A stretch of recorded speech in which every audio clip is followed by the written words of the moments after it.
Hey everybody, I know a lot of you have been waiting on an update on the Audi, and I've been working on a couple of different projects. I've been waiting for parts for the Audi, but I was also trying to decide what I wanted to do about the back bumper. Because, you know, we built it last year, I did the body work to it, and then I started looking at it and I was just getting these vibes of like a early 90s Porsche wide body, and it just wasn't doing it for me. And the more I looked at it, the more I knew I couldn't finish it because it just wasn't the style I was going for. You know, I really wanted to see that back tire. Got a new bumper in. I've repositioned where the exhaust is at. I know some of you didn't like the exhaust. I started to hate it too. So I just went ahead and I changed it because I didn't want to finish this car and then end up disliking the final product. So I just took it off. I just got parts back from the machinist. I've got the new bumper. I've got exhaust stuff. I've got the front end redesigned, and I'm going to walk you around right now and show you what we're working with. All right, so you guys have seen the front end, and we've gone through a couple different versions of what we wanted to do for the, you know, aero stuff up front, and this is what I've settled on. So I'm pretty happy with how it looks. You know, we extended out this lower piece a little bit further this direction, so I may end up blending that and actually make that part of the bumper piece. And then these other pieces, you know, this will be a light. That's why it's round. We're going to put in like almost like a rally style light. I think it'll look really cool with this front end. It's just something different that, you know, other people aren't doing. And then as far as the deflectors or the canards or whatever you want to call them, we're only going to do one up here. I think it's plenty. I think it looks good.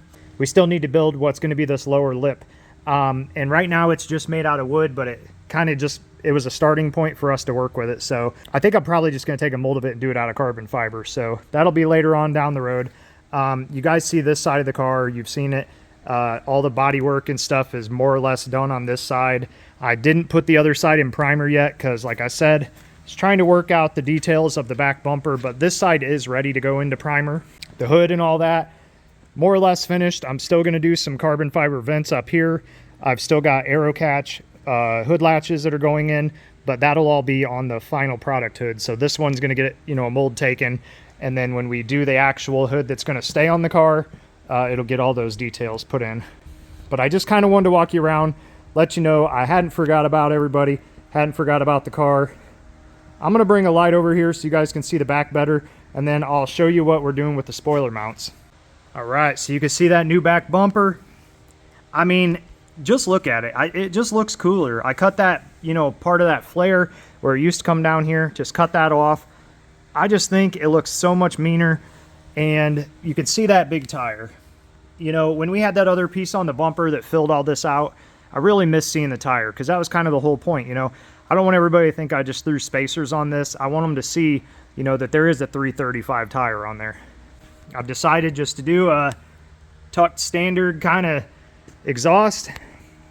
You know, I'd thought about potentially putting a hole here and doing a side exit, but I had side exit on this car before and it just didn't sound good from behind. And I know that sounds weird, but when you're driving a car around, part of it is, you know, the sound of the car. And I think that having the exhaust come out one side and the other exhaust coming out completely on the other side, it kind of did something weird to how it sounded, and I just wasn't a fan of it. So I think I'm just gonna stick to the true dual exhaust, mount them somewhere up in there, and then I just need to build a diffuser to go under the center. So this takes a lot of labor away too, and that's not, you know, that wasn't the problem.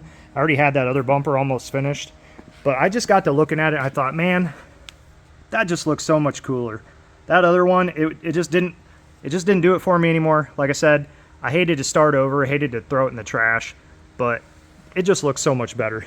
So got to get that in primer, and then that in primer, get the exhaust fitted up, and then we're working with our spoiler mounts.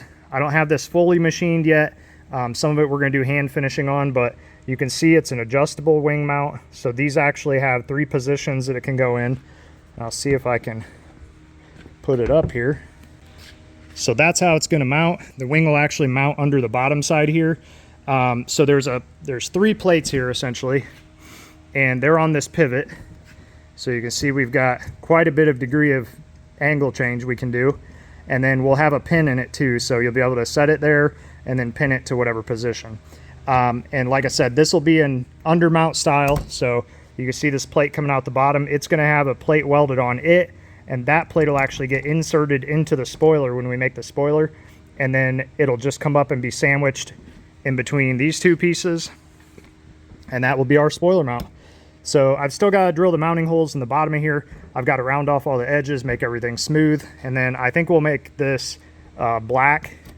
But yeah, I'm going to post a clip of us machining that out just so you can kind of see, you know, the process. Well, it's a rainy morning. We are headed to my buddy's shop. He has a machine shop.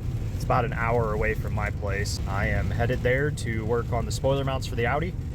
All right, well, we just arrived at Matt's shop, Fab Specialties. It's in Alexandria, Indiana. He's in here getting our parts situated. So these are all the parts that are going to be for the Audi spoiler. And he's just kind of getting everything jigged up right now, and we're figuring out tools. Hey, Matt, what's going on, man? Going. So this is the Audi spoiler mount that we originally had water jetted, and he's doing a file and stuff so that he can cut out all of the, you know, inset pieces, and then, you know, it needs machined up here so that these rotate in there. So that's what we're working on today. Matt does all kinds of really cool machining work, so if anybody needs anything, hit him up. Fab Specialties, Alexandria. So I can't really see in here right now. This machine's pretty badass. It's running all kinds of stuff. He makes just the coolest stuff in here. All kinds of really cool equipment. I need some of this for my shop. We good? All right. I have no idea what I'm doing, but I'm helping Matt. Matt's showing me what to do here, so hopefully I did it right.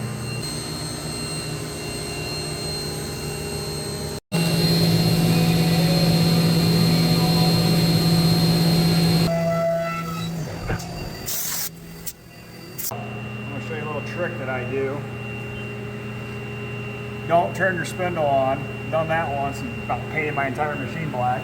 So we've got a permanent marker in the machine, and a good way to check to make sure that everything is how it should be without cutting it first is to run this around. So we don't turn the spindle on, we're just running the program. So essentially it'll come in and map out all the holes we're going to cut, and then we can make sure that it doesn't, you know, intersect anything we don't want or run into a tool or collide with anything. It's a pretty cool little hack. The spindle is spinning at 1 RPM. Yeah, and that's not perfectly so that's why, centered. Yeah, and that thing's not true. But yeah, that gives us a really good idea of what the part's going to look like without having to actually cut it. That is super cool. So yeah, we just have a permanent marker chucked up in there. That's very cool, Matt. The reason we have to do this, I didn't have a model. Sam made this part out of cardboard and had his water jet guy make a file, and I'm just trying to figure all this out. Right. So yeah, when I don't know much about machining, so I had made all these parts in cardboard you guys saw in the video, and then I gave the cardboard piece to my CAD guy who drew up these pieces, and then I had these water jetted. Where I should have just brought these to Matt and let him machine everything out from the beginning, and then we wouldn't have to test this, obviously. But like I said, I don't know what I'm doing when it comes to machining, and that's why I bring stuff to people who do. I could have obviously got rid of a couple steps by just bringing Matt a big piece of aluminum, and he could make everything for me. I did learn this tip from a guy I worked with named Big O. Shout out to him. He's going to get a kick out of that. Shout out to Big O.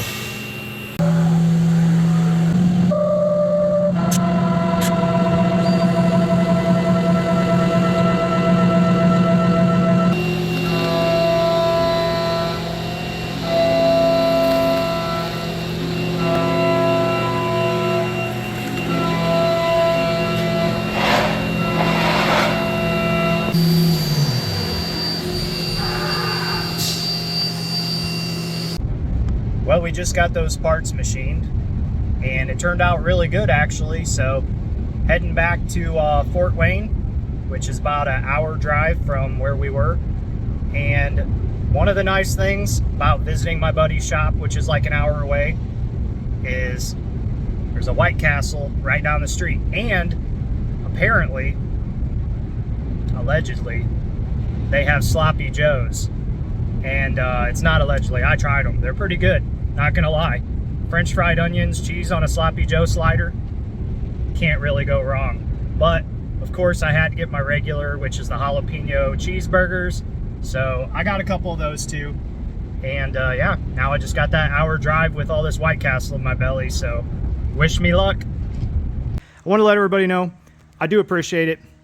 All the likes, all the comments, all the shares, everybody that's followed this thing for like way too long. I appreciate it. You know, we're working on a bunch of different projects. We're working on that truck back there. We're working on this truck. You know, I've got, you know, restoration work. We've done this Coke machine. We're building a bar out of a Chris Craft boat. You know, we're working on a lot of different projects.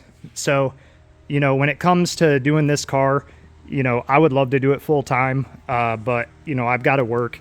I don't have like just unlimited money. So I do have to work on the car in my spare time. So I want to get it finished up.